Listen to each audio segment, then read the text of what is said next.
Last night we got 3 inches of rain in 30 minutes, and water was a river overflowing from there and coming straight down the driveway.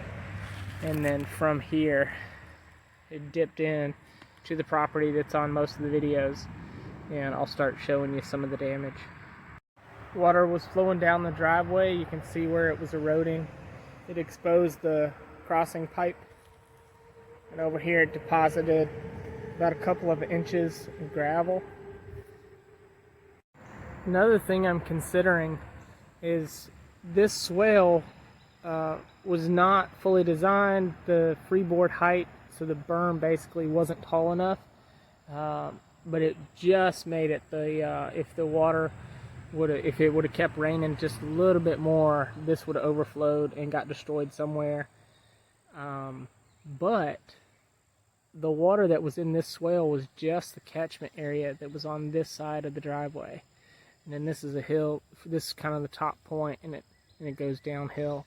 So there's just this relatively small triangle that's the rain catchment area for this swale, and that didn't fail. And I'm wanting to do, in some of my other videos, a real small pond in front of this blueberry. I'll just walk over to it. So, sorry, I'm working on a pond here, and it's going to have different varieties of blueberry around it, a little walking path, designed to overflow, and into another pond, and then go into the swale. I was just kind of dreaming and not thinking about it. I was like, oh, all the water coming from here, get rid of this crossing pipe and have the crossing pipe come straight across, go into there, and then all that'll be fine. If I do that, this swale has to be like orders of magnitude larger, because now the catchment area is not this, it's this. And the rain and water that come into here come from half a mile up from the highway on the culvert. It all spills into the property. So I'm glad this happened, because that would not be a good design for me to get rid of this pipe and have water come straight across, because this area would not be able to handle it without major infrastructure changes. I mean, it's possible, but I'm doing everything by hand, so I need to avoid that. I want to make this, I don't know if I can make it deeper because I don't want to disturb the roots of this tree, but I'd like to make this area larger so that when the water rises, it has more holding capacity, because that was not blocked, and it was full to the top, and then it was shooting over the overflow. The overflow was only designed in case this got blocked by debris. So this was fully running, and it needed the overflow. One thing I want to point out, that this is not a bad event. This would have been wonderful if the system was further along and could accept this much water. It's just the fact that I'm just now getting started, putting the infrastructure in place, digging these swales by hand. It's really slow going. This swale in particular, it's a little too low right here. And I was able to walk out here right after it had rained and take note of all this. And that's part of what this video is for me. It's just a walking tour of what happened, where did the water go, what needs to be changed, what worked. So yeah, I'm excited about the information, but man, this storm just created a lot more work for me. You can see where all of this got pushed over. All that vegetation was spilling over there. A little further down the driveway, you can see where there was a deposition of sand, started to cut into this part here, and then this overflow was being fully used, and there was just a river of water coming straight across the road. So this worked well enough. It was able to spill over into here, knock down a few plants, but it's vegetated enough right here where it didn't cause too much issue. you can see more deposit of gravel down there. The gabion cage was not far along, so I'm in the middle of building that and filling it with rocks, so I'll have to clean that out and start over on there.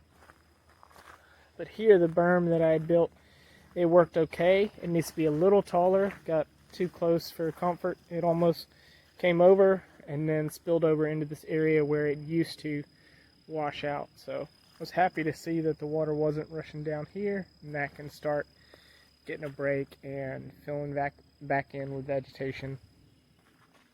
There was so much debris coming down the driveway through this berm that it continued the wall. I've since cleaned it out a little bit, but here is where typically where I want to have it overflow, and the debris kept piling up and pushing that overflow point all the way to here. So I was happy to see that this rock wall that I made wasn't taken down. You can just see the water just came through here, caused a good bit of damage, but it's nothing that the ground can't recover from. I just need to do a little bit more work in the design of how these swells are going to work, because we got a lot of rain really quickly. This was overflowing in places I didn't want it to overflow. Totally knocked down a lot of the crops here, and then continued going down. There's a pretty large, like 6-inch deposit of sand and stone right here, and it continued to wash down the hill where I had the black currants, and that also I don't want to say failed, but it overflowed in places where I didn't want it to overflow. We're down here with the black currants. The water was supposed to back into here and then go back out once this swell was full, but it broke through the berm here and started to go down this walking path. I'd say everything worked pretty well. The damage that was caused was pretty minimal, and you know, it's a swale, so you just get a wheelbarrow full of dirt and then you're back up and running. So right here I need to do more work. The water's supposed to be designed to where it fills in there and comes down. It jumped this. It was in here. It was overflowing here as well. Just this hillside, the erosion is. I came out here the morning before it rained so much, and was just so pleased with what was growing here, the different variety, and I was just really happy with where it was going. And now it's all gone, so we'll start over and keep going. On a happier note, here's one of the steps and rock walls I've been working on. This is going to be a habitat for insects and things like that, because I'm going to kick them out of the fruit orchard with different aromatic plants and things like that. So I wanted a place for them to go, so I'm going to plant mostly just things that they'll want to eat, and if I get some extra, that'll be great, but it's mostly just for insects, and also a functional staircase to access that upper part. But we found some pretty fun debris in the flood, so my wife put that there, and I don't know, it makes me pretty happy.